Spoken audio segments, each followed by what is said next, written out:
आज किसान यूनियन अखिल भारतीय किसान यूनियन की बैठक हुई है। इसका मेन उद्देश्य क्या है, क्यों बैठक की गई है?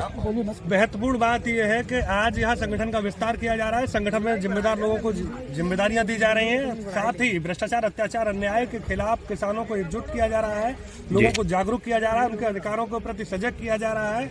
और आने वाले समय में सरकारें जो अत्याचार कर रही हैं, प्रशासनिक मशीनरी सरकार के इशारे पर सरकार के संरक्षण में जो गांव में किसान मजदूरों की लूट कर रही है, उस पर अंकुश कैसे लगाया जाए, इसकी व्यापक रणनीति बनने जा रही है। और 2 फरवरी को फिरोजाबाद जिले में उसको लेकर के महापंचायत है और 2 मार्च को मैनपुरी में एक बड़ी महापंचायत होगी। जो महापंचायत योगी आदित्यनाथ जो मुख्यमंत्री है उत्तर प्रदेश के कान और आंख खोलने का काम करेगी। निश्चित रूप से जब तक समस्याओं का 100% समाधान नहीं हो जाएगा, उत्तर प्रदेश का किसान पूरी ताकत के साथ इस आंदोलन को चलाएगा और मैनपुरी की प्रत्येक बड़ी पंचायत में, प्रत्येक बड़े कार्यक्रम में बड़ी सहभागिता रहेगी।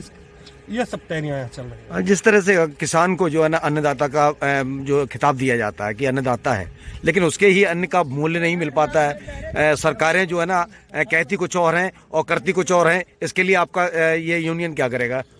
दरअसल में हम लोग एमएसपी गारंटी कानून के लिए निरंतर लड़ रहे हैं। सारे देश के किसान संगठन लड़ रहे हैं, लेकिन सरकारों की मंशा नहीं है। खेती किसानी को जानबूझ करके लोगों ने घाटे की सौदा बना के रखा है। जो धरती माँ हमें 1 दाने के 100 दाने देती है, उसमें भला घाटा कैसे?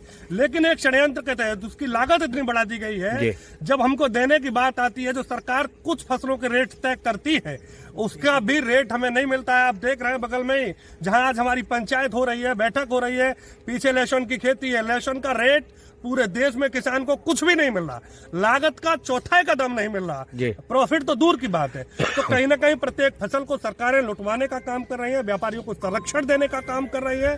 सरकार चाहे किसी की रहे, अखिल भारतीय किसानों के बैनर तले पूरे देश के प्रदेश के किसान व्यवस्था परिवर्तन की लड़ाई लड़ रहे हैं। जो सत्ता में रहेगा, किसान मजदूर के लिए अगर काम नहीं करेगा, तो निश्चित रूप से देश का किसान नौजवान सड़कों पर उतरकर अपनी ताकत का एहसास कराने का काम करेगा और सरकारों के दिमागों को ठीक करने का काम करेगा। जिस तरह से अभी जो 2024 में जो है ना बीजेपी सरकार तैयारियों में जुट गई है चुनाव की में, इसमें क्या योगदान रहेगा आपकी यूनियन का और किसानों का? सरकार तो हमेशा चुनाव के मूड में रहती है। अगर हम भाजपा की बात करें तो 6-12 महीना पूरे 5 साल चुनाव के मूड में रहते हैं।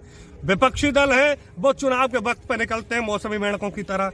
जनता की बात को कहने वाला कोई नहीं है, न पक्ष है न विपक्ष है। और जो पक्ष में आ जाता है, जिसको जो सत्ता को पा जाता है, वो कहीं ना कहीं आंखें बंद करके व्यापारियों के लिए काम करता है, पूंजीपतियों के लिए काम करता है, उद्योगपतियों के लिए काम